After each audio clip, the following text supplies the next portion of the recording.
welcome to the Beyond Cinema Studio, Jimmy Fox, Kamau Bell. Firstly, congratulations on having this show to begin with. Thanks. In this kind of environment of, like, it's a political year, it's a year where things are being ramped up and people are kind of operating on these platforms of fear that we're talking about. So for you, I think the first episode is the KKK one, right? Yeah. So for you, operating in that, like, is it kind of ironically easier addressing these issues when people self-identify as racist instead of being institutionally so or accommodating racism? Like what do you think about like that kind of mentality, like walking into the lion's den, so to speak? I mean, I think that I'm always thinking about this stuff, and I'm always talking about this stuff, and sometimes the culture says that stuff is to be, sometimes the culture's more interested in these issues, and so it certainly is.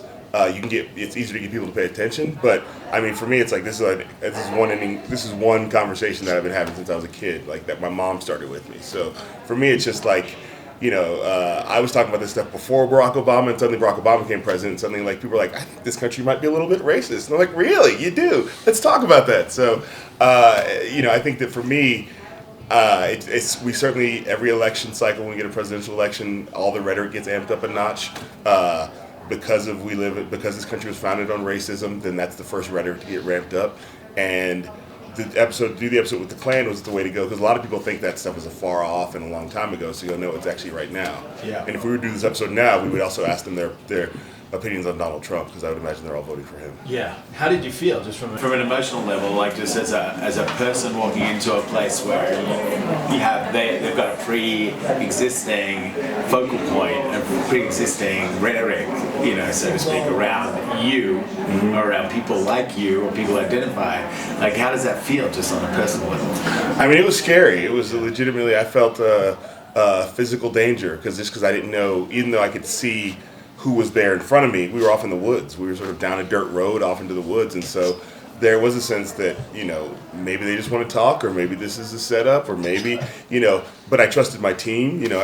Jimmy and the whole crew, he hired all the people who understood that this was serious, so I knew everybody had my back, but I had just met them that day too, so there's also the nerves of your first day on the job. So there's a lot of emotions swirling around, but when I got out of the car to go to the cross burning, I actually had legitimate fear, and I think you can see that on camera. Yeah. It's not I think what was important, we could have edited that out, but it was very important to me and to us to show it's not a game. This isn't a Sacha Baron Cohen style, like I'm not pulling a joke on these guys. I'm actually representing myself, going in there to talk to them, and dealing with whatever those consequences are in that moment. Yeah, I mean, we mentioned Tommy Smith before cameras rolled, but that was back in 1968, same year that Martin Luther King was assassinated. Yeah. It's been 50 years almost since then. We're able to talk about this stuff on camera, and this stuff is able to be in our pop culture, but does that mean we're any better off as a society, given mass incarceration and Black Lives Matter and the zoo and everything? No, because I think for the most part, I'd say black people, we talk about this stuff every day. Yeah. But I think white people as a whole only talk about it when it's in the news. And so I think what we have to do is get the conversation separated from the news cycle. Like mass incarceration, you shouldn't only talk about that when Obama goes to visit a federal prison. Right. We should be talking about that every day. And we have an episode that we actually did in San Quentin that touches on that. And as a person who goes to San Quentin and visits a bunch of black dudes who are all around the same age as me, but we had like 18, 19 years old, we just made different decisions. But their decisions impacted the rest of their lives. And now, as I talk to them, I go, there's no reason these guys should still be in prison. Yeah. And Jimmy, for you, kind of getting involved in this subject matter, was this something you had a pre-existing openness to and awareness of? Or was it just something that, because of the project, opened your eyes to all these issues and being kind of able to deal with them in a very active capacity? I mean, it was a little bit of both. I mean, going back to your last question, I just felt over the last few years, we had completely regressed in every way with race relations in this country. And I left my last job at the last company I was at, and as a producer, I had contributed to creating and developing a lot of shows that did not better our society in any way. So, Mob Wives did. You looked at the resume. Hashtag Mob Wives. So, so leaving and running development for this new company, I kind of was sitting there with a blank slate. And I kind of told myself when I left the last company, I wasn't going to go out and sell and develop 100 shows I kind of liked. I wanted to focus on, 10 that I loved and that I believed in. So from day one, for me, thinking, okay, what's the first project I want to take out? this was something that I kind of had in my mind of I wanted to tackle race relations, but not in a heavy-handed kind of way. I wanted to make it entertaining, but I wanted to cause people to think and look at the world from a perspective outside their own. And I took it to CNN separately, and I kind of sold them on this travel show idea with an African-American comedian host. And meanwhile, they paired us up because he had his own conversations with CNN and was making a deal with them, and CNN kind of made matchmaker. And that was how I came into it. But like you said, the second part of your question. So you had to let go of that relationship with Kevin Hart. Oh, he would have not let go of that relationship. I'm pretty sure there would be a different comedian sitting right here if there had been any way Kevin Hart had answered a phone call. Kevin, you never called me back. Yeah, exactly. And if Kevin calls him back, I will gladly step away. I'm happy he did it. I will make as long as I can keep some sort of producer credit, I will gladly step away for Kevin Hart. But that's how I came into it. But then it wasn't until we got together where, Kamau made it completely his own, and it's now completely part of his DNA, and it's much better, much smarter for it. That's cool. And how hard was it to set up the 8 locations in all these different places? I mean, going back to, the uneasiness we all felt with the Clan episode, the pilot episode, nothing was confirmed, until an hour before we showed up. I mean, days, weeks leading up, we're prepping, we're having these conversations, and our producing team are negotiating, but to go there and for them to let us in with a crew, they don't know if we're going to try to create a gotcha moment for them. So that negotiation of them being in the show, very much we had to play by their rules. So there was uneasiness for all of us when we showed up. And we had a great team, Star Price, our showrunner, Alex Wallen, our co-EP. Great job booking all the venues and finding these amazing individuals that we focused on, even in San Quentin, when we go to Portland. Some great casting in the show through our team. How hard is it to just logistically shoot in a prison? Honestly, it's hard. Yeah. It's very hard. And San Quentin, luckily for us, what we found there, it wasn't your typical, he coined the term prison porn. Are we just going to do another show that we've seen a million times? Look how bad prison is. Oh, they're so dirty and crazy. Look at all the things they're doing in their cells. I'll never be in prison. It's so great. There's a lot of restrictions. I mean, the one thing I wish we could have done that we weren't allowed to at the time is we wanted originally to do Kamau's stand-up wraparounds from in the prison. Yeah. That was really the only thing they told us we couldn't do. Other than that, I wasn't that sad about that.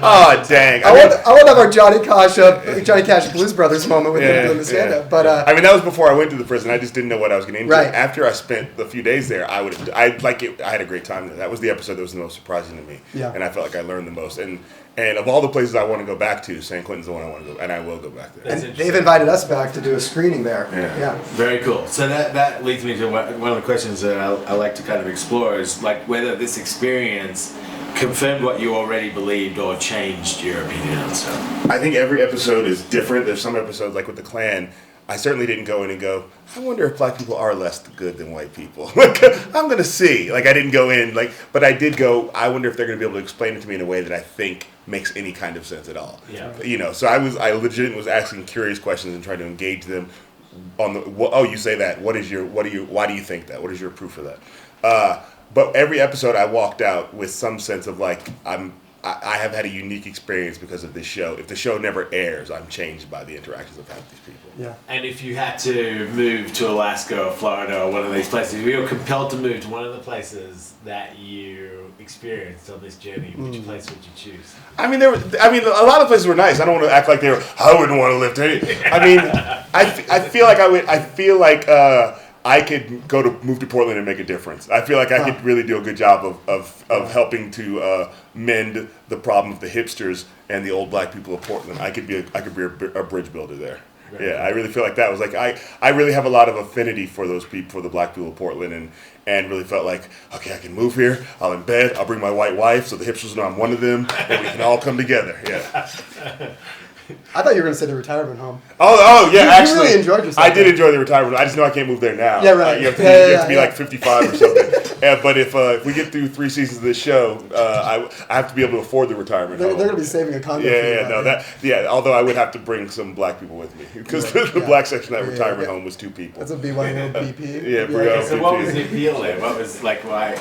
Did you just enjoy the interaction, the unfiltered nature of it? A lot of the show is about there's a little bit of an adventure side of it, or what happens if I go do this thing? Am I going to be okay? And the retirement home, I'm a person who enjoys the indoors, and so the environment is a whole like biodome of indoor activities, and it just felt like, and you get to ride golf carts between indoor activities, and your whole life is sort of just set up, and I just really like thinking about the last chapter of my life is just staring out the window. It's time to get in the golf course and go to dinner. That sounds like a good deal for me. I would do that now, except I have 2 children. Yeah.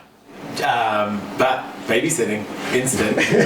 Jimmy, if there was a place you needed to, like, if you were compelled to choose one of the places to go? No, I think Portland would be mine too. Yeah, I mean, I'm from Santa Cruz, California, which is not all that different from Berkeley in some ways. Portland would probably feel the most like home. Yeah. Yeah. Kamau, you're giving a shout out to your hometown and That's right. Yes, I'm trying to represent the Bay as every time possible. Very good. Is comedy? I know, like historically, we've been able to address so many of these issues in different forms. Obviously, there's the political nature, the fact that this is on CNN, which is, the mind goes to the fact that this is a news network and was founded for that purpose. But is comedy kind of like, for you, do you feel like comedy is the real lens through which we can explore these issues in a way that doesn't feel as dangerous, or doesn't feel like, or could communicate kind of the easiest, maybe is a best avenue for it? Well, I think comedy is the best way to communicate any idea. Yeah. Every public speaker tries to open on a joke. So it's the best way, if you want to get an idea across and you can make it funny, people are paying attention if they're laughing. If people are laughing what you're saying, they're actually paying strict attention. You can sit with somebody and they can talk and you can nod your head and be thinking about everything else. But if the person says something funny, then you engage with them. And it's also a great way to disarm people. Like with the Klan, it was a great way to sort of get them to, like, they wanted to sort of, when I got there, they really were sort of up on their hind legs and but the more I sort of engaged with them, it was like, well, how much does it cost to buy these robes? Or where do you get these from? They just, well, about $125. They started to become more human in those moments. So it's a great way to sort of like lubricate the conversation. Otherwise, it would be easy for me to go in there and just fight with them or yell at them and have a, Jerry Springer 90s style debate. Yeah. But what's the point of that? We already learned that didn't work. Yeah, very cool. And final question, is Denzel Washington the greatest actor of all time? Yes. He's the greatest actor of all time, period. He's the greatest actor of all time, period, yes. Okay. I'm proving that through my podcast. We're halfway home. Very cool. Well, thanks for spending a few minutes with us.